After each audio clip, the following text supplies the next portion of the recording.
Greetings, global editorial viewers and readers from around the world. I'm at beautiful Sydney Harbour in New South Wales, Australia. Look at that, the Sydney skyline, Australia's largest city and oldest city. The Sydney Opera House, designed by a Danish architect. Then you have the Sydney Harbour Bridge, and look at that, the world famous harbour, the world's deepest harbour and the largest. It's actually quite nice. It's actually, I quite like this gloomy type of Seattle type weather today. It's actually the right kind of weather for today, and that is November the 4th, 2020. Actually, it's November the 3rd, 2020 in the United States, and of course it's election day. That means the world is stopping. That's right, the world is obsessed with the US, as we know. I've written about this plenty of times. We can't get enough. I mean, as an American resident, and my wife being American, we are bemused. We cannot believe how much people are obsessed about this election in the arse end of the world. And I know everywhere else in the world, but in Australia it's hilarious.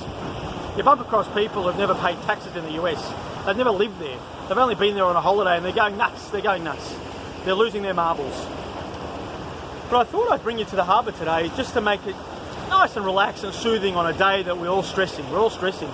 I mean, to the point where I think kids are not going to be picked up from school today. I think parents might even forget them because they're so obsessed by Uncle Sam.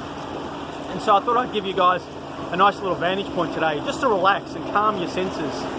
And as I said in a previous blog, I did predict the JRB victory.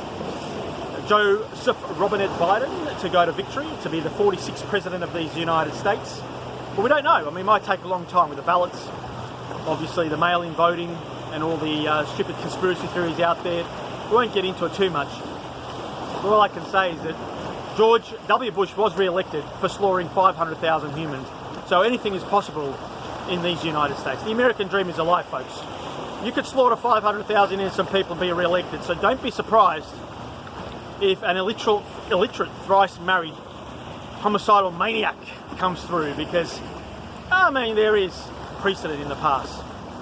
But isn't it funny, with this backdrop, me ranting on about the US, but after living there and after contributing there, and I'm actually still paying taxes there, I find it's easier now to discuss this topic.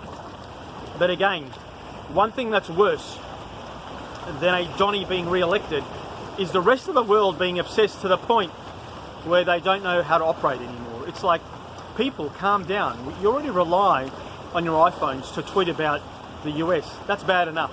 We already rely on US entertainment, Netflix, and shopping on Amazon. But the obsession with Donny has gone to another level, to the point where it's sad. It really is sad. I mean, there's people here who obsess about it so much that they don't even know what's happening in their own backyard. There's families who don't speak to each other because all they talk about is Donny. It's on their mind. And as Donny said, after that first debate, if I leave office and I'm no longer around, you guys are going to miss me. You're going to miss me. You're going to miss me bigly, as he says. Because I'll tell you why you're going to miss him, because we're to blame. We're giving a psychopath airtime, and that is not right. And that's why I'm saying to you here today at the beautiful Sydney Harbour is that let's calm down. Let's find a spot in our backyard, somewhere where we can calm down, relax, take a deep breath and realise the world is a large place. It's not made up of one homicidal maniac. It's made up of a lot of people. What we can do is rise above. Do not give airtime to maniacs. Do not re-elect maniacs. But at the same time, understand that even if we do go down the road, do not spend all your living moments spending time about that person. Be better than that, rise above. And I think that I believe the American people are better than that. They will rise above.